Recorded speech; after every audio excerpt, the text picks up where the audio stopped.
Greetings, friends, and welcome back to Recon by Fire. For today, I'm going to be showing you my methodology for deploying knights on the Search and Destroy deployment.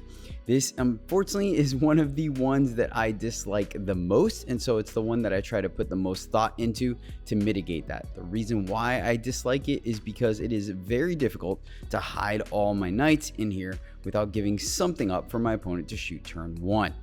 That being said, let's go ahead and dive on in, and hopefully we can take some of the mental load off of you guys in your games. So for today, I'm running a very simple 2-8 kind of build here. I think it's kind of the middle of the road for most knight players. Some players like one big, some like three bigs. So this kind of fits both parties as well. It's going to be pretty generic. The one thing I will say is that we're going to have 5 Warglaves and 3 Helverins, because that might matter for the deployment. As far as the big knights go, right now I have an Atropos and a Canis, but it can be whatever you want because the bases are all the same size.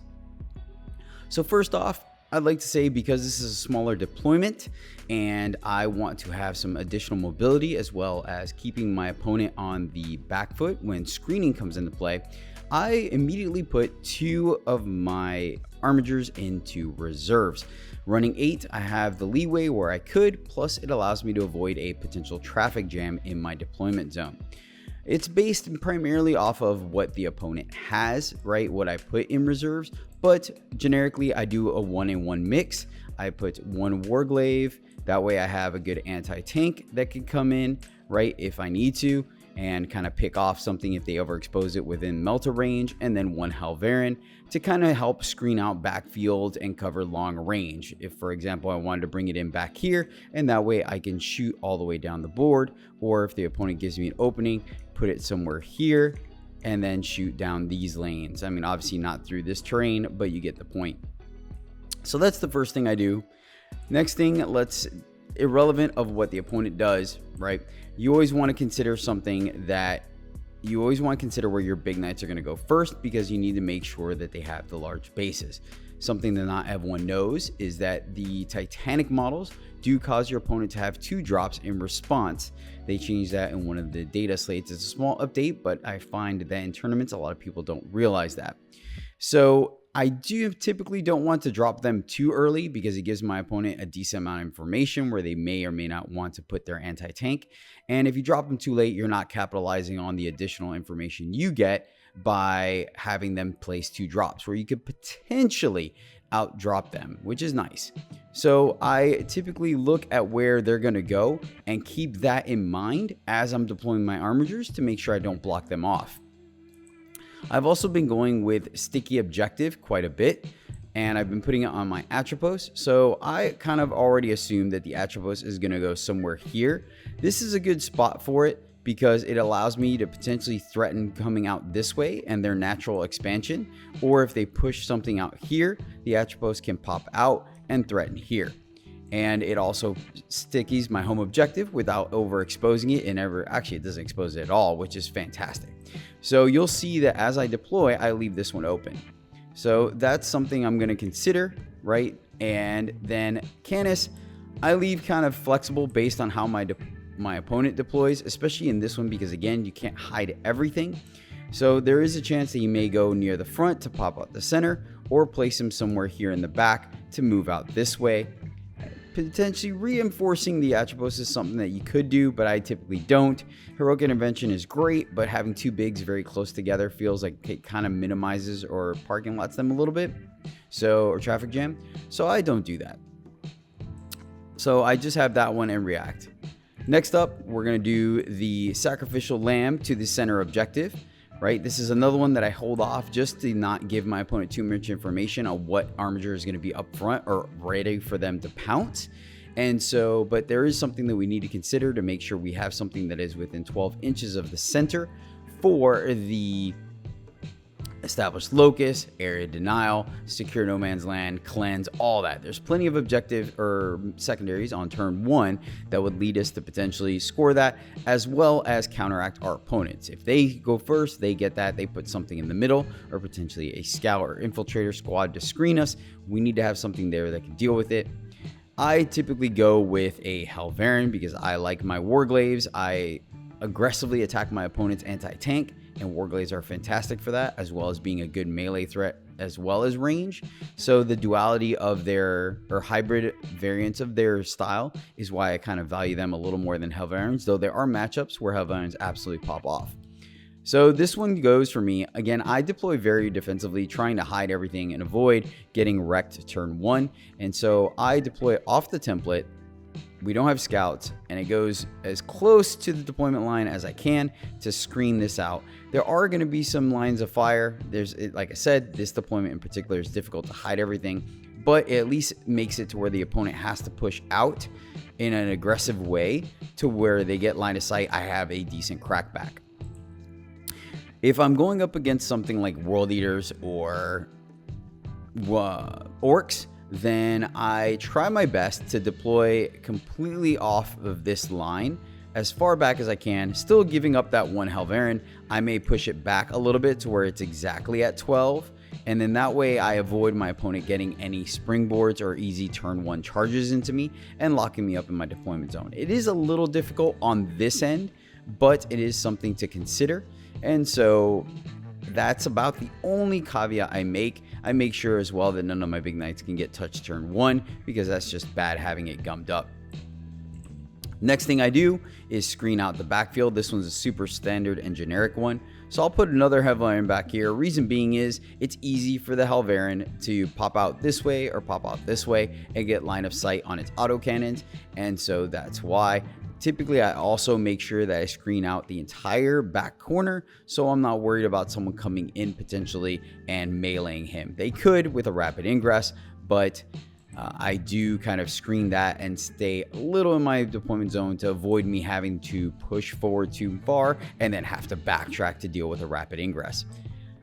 So the one thing to consider here is you don't have to be exactly 9 from the corner, right? You have to look at the opponent's smallest template. If you're going up against something like Orcs or maybe Gene Stealers, they have a single unit, and that's a little difficult, but most other armies are going to have 5 models or 3 models with the case of Inceptors. And so with that, you don't have to necessarily be there. You could be at something like 11 inches, right? Or 10, and there's no way that they are going to be able to screen or fit, right, those 3 models there. So take that into consideration. I also try to position to make sure that they can't pop in here with line of sight on this Helverin. That way they aren't able to pop down and shoot it and then potentially take the point that way, because remember, it is going to be stickied. All right. So those are my first 2 considerations. Again, you can time when you drop this one, because this is giving your opponent a little bit of information. This one is typically my first one because it's relevant. Everyone knows they're going to do the same thing with their infiltrators or whatever kind of screening cheap unit they have, desolators or anything scouts. Next up, you want to consider getting to your natural expansion, potentially without having to advance. That way, should you get something like Cleanse, you are able to perform the action. You get Terraform, you're able to perform the action without missing the opportunity, essentially. So this is another easy one. I do consider whatever goes on here is going to potentially get shot at, and I try to minimize this. This deployment in particular with this terrain layout does give you a little bit of a hiding spot, right? We could put a Warglaive here. It's touching the objective, and now they can only shoot it from here. So that is something to consider. But I do position one here, making sure that I am able to cut that corner already. I don't have to spend any movement going this way to clear that corner, and I can go straight out onto it, easily touching it for Terraform and Cleanse, or I'm missing one. There's another that I'm missing, but so that's an easy drop there. You could also consider running a big knight there. I could put Canis there in a way where he can go straight forward and start to Terraform, because it is going to be more difficult to take out Canis or the Atropos. I'll go ahead and put the Atropos down just so we know it's there. But again, this is not going to be your first drop. You kind of gauge it when you think you're comfortable dropping it. It does give the opponent the knowledge that you are bringing a big knight that could potentially threaten their home objective, but the Atropos has so much movement, it can easily move this way without an issue. And typically also, you have the opportunity to come down this way, which we'll talk about in a moment, because most of your opponents are not going to have the movement to get all the way down here to shoot down here. So with that being said, there's a good chance that I place, actually I almost always do it, if not 95% of the time, I put a Warglaive here, right? Or a Helverin, again, based on your build. That way the opponent, if they need to shoot it, they have to come out quite a bit, right? They have to come out all the way out of here. And I will adjust depending on what they have, right? They have a Lancer, they have something that can literally kill it in one shot, then I'll scoot it further back. If not, they have something that might just do some chip damage, then I'll offer the bait and scoot it up a little bit forward. Because what this is going to do is allow me to push 12 inches to here, get shots on whatever is in here. Maybe they have a lone combi lieutenant or some kind of infiltrator. And then I also have the opportunity for a charge to take this out. And mainly, I'm not really going to do it. It's only going to happen if the opportunity presents itself where I could steal 5 points from the opponent, taking over the objective, take out a key unit, or if they're doing something like recover assets. There you go. That was the other one I was thinking of, or sabotage. That was the other one I was thinking of being in the building. Next up, we have to continue our screen. So I easily put a Warglaive back here, maybe scoot it forward, but I am taking Canis into consideration. So scoot it back here so it can advance right away and get back here to perform this screen. So I avoid my opponent having any good deep strikes or reserves coming in. This also gives me the opportunity, if I need to touch this objective for sabotage or run this Helverin, this Warglaive in here for sabotage as well. So as you can see, I'm staging with a plan for pretty much every model turn one. This allows me to put minimum effort into thinking about what the opponent is doing. Now, I'm not saying completely no effort. I am still considering that, right? If they put their big Calgar brick right here ready to move forward, or maybe their big anti-tank thing is going here or here, that is something I do consider. This is about the time, right? I'm running out of drops, so trying to get a little more information from my opponent, I will position Canis here. Again, they could shoot him if they want to, but it does give them give me the opportunity, or they have to expose something, and the crackback is there if I need to. I also position Canis in a way where he can move 10 inches this way and not have to pivot to hide here and capitalize on this positioning. This allows me to get maximum movement versus just kind of willy-nilly throwing him down somewhere, right? Maybe I'm doing it like this, and then I realize I want Canis to go that way, and now I'm gonna have to spend 2 inches on a pivot to get him out correctly. So I kind of pre-stage him in mind, right? And again, this is why I don't like this deployment, because we can't hide everything, but it at least mitigates some of the damage. I typically here expose a big knight over an armature if I can help it, just because there's a low possibility that the opponent one taps one of your big knights, and so you aren't punished losing a model turn one, especially if it's something like Purge the Foe. And then finally, based on my opponent's deployment, then I'll go ahead and throw a Warglaive here, completely hidden, right? There may be a chance they get line of sight down this way, but again, they're overexposing. You could deploy a little more aggressively here, right? If the opponent is, if you see and you hold off and they're kind of not putting any of their anti-tank or long range shooting that can go down this way, then I may actually push out here. But if they do, then again, I keep things hidden. I am a defensive deployer. I don't typically like putting anything in the building. Yes, your opponent cannot shoot it, but the problem is that now you're going to have to spend movement to push this back and then move forward again. If you're a more aggressive person, the other option you have as well is to do like one of these numbers, right? Where now you have the Atropos being able to sticky the objective, and he's in a position to inch forward a little bit, get more of the back of his base, right? Has to move easily, can clear this position here or position here because you're that much closer. But of course, with towering based on the terrain of the tournament, they may be able to shoot a turn one, and that's why I don't do it. So that's something else you can offer up as well. And then again, I have my 2 reserves. This is great because if I need to, I can bring something out. So for example, let's say they have anti-tank that they squeeze out here, and I do not have the movement without advancing to get something out there. Then I can simply turn 2, bring out that Warglaive 9 inches away here from their threat, and then fire 3 Melta shots into it. The other great thing as well is rapid ingressing a Helverin. If the opponent kind of forgets where the deployment zones are, maybe this aggressive push this way pushes them out here towards their natural expansion. They kind of disregard here, because they don't want to deal with Canis or your Warglaves, then you can rapid ingress a Helverin here, right? Somewhere based on where their scouts are or their infiltrators, and then on their turn, push forward 12 inches and get some pop shots at whatever's in here, or even threaten a charge and stealing their home objective. I think that's a fantastic use of the points for a Helverin, so it gives you some flexibility as well as coming in this way and using that autocannon to take shots at some anti-fly stuff that they may or may not have. Of course, you're not on an objective or in your deployment zone, so you won't get the anti-fly 2, but strength 9, strength 10 potentially can do some work. And that's why I like having things in reserves. It also forces our opponent to use their infiltrators defensively versus aggressively putting them across here or here to screen out. Again, going with the plan, if I need to, this one can advance to get into the building.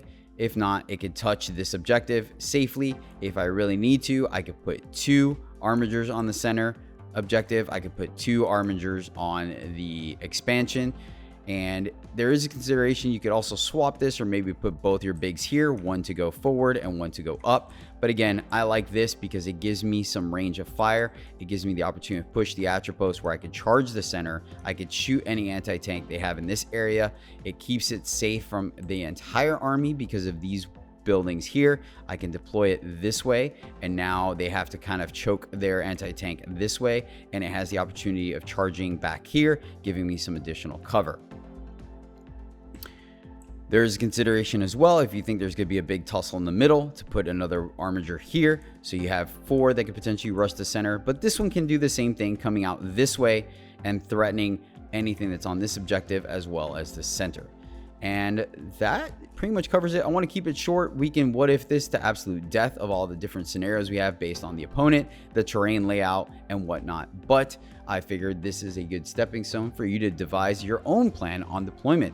This cuts down my mental load when I do go to tournaments. I already understand the majority of how I'm going to deploy, so I don't have to spend too much precious time or mental effort, real estate, to make this happen. And then of course later in the game, while this is stickied, this armiger or Helverin can come out and start getting shots. There is a consideration as well, the swap Canis and the Atropos, because again, I run sticky objective. And so if I do this, right, now Canis has the opportunity of threatening this way as well as that way with a little less movement, but then the Atropos can come out, sticky this objective, right, comes out easily, no big deal. Sticky's the objective. I can get shots here, and depending if the opponent's in the middle, I can get shots on the center objective, and then later he can pop out this way as well, easily clearing all those walls, and now he's threatening the center. Or this one I'll probably have to reposition, right? He'll probably have to come out this way or also pivot to get there. So you can see capitalizing on my bigs. Yes, they're a little further back. I know a lot of people like being more aggressive with them. I don't, because if everyone has access to lethal hits and a B2, but yeah. And then as a follow-up, this one will move here to screen this out, and then later they leapfrog. This one will come here. If he has the movement, maybe I advance him to try to get him in the building, right? But if not, then he just pops out here, being nice and safe. This one screens out here, and then later on, this one will push this way, and this one will move in the building to secure here. And you kind of see how I maintain that bubble until I need to, right? Maybe push him back a little bit.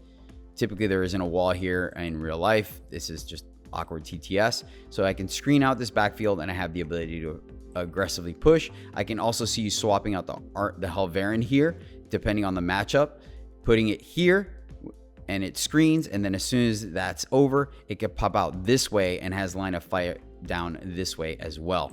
So again, it's just matchup dependent. Maybe I put my second Warglaive into reserves and have the other Helverin here to perform that, right? It matchup dependent. But that's going to do it for today. We're just about done. Thank you so much for watching. I hope you found this educational and informative. If you did, please let me know in the comments down below so I continue to do this. And if you haven't already, smash that subscribe button as we are awfully close to hitting our 1,000 subs. Thank you so much. And until next time, my friends, happy gaming.